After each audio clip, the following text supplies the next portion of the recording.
জল নিকাশি বন্ধ করে মাছের ভেড়ি নয়াঞ্জলি দখল করে ভেড়ি তৈরি করা হয়েছে। কোথায় জানেন? পটাশপুরের সাউথখণ্ড। সেখানে নিকাশিতে রীতিমতো সমস্যা।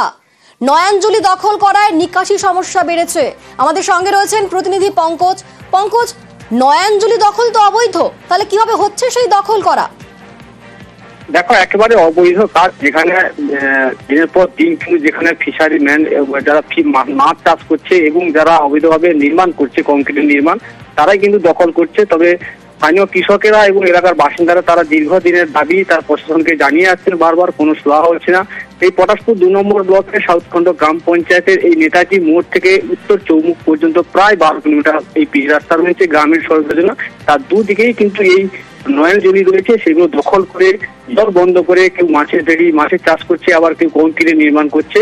যার জেরেই কিন্তু এই যে 3 ফসলি ফসল তারা কিন্তু চাষ করতে পারছে না কৃষকরা।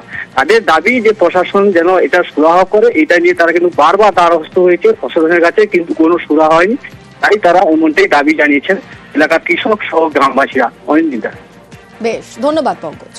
আমরা জলে ভাসছি, যখন জল হয় বেশি করে জল তো বেরোবে না, মাঠ ডুবে যায়, ঘর বাড়ি ডুবে যায়, জলের নিকাশি নেই তো জল বেরোবে। এটা গভীর জায়গা, জল বেরোতে দেয় না। যে যার ঘেরু করে নিয়েছে, জল না বেরোলে, ঘেরু মধ্যে জল না বেরোলে, লালিতে না জল পড়লে কি করে আর হবে ওটা? এই জিনিসটা হচ্ছে আজকে 10 বছর।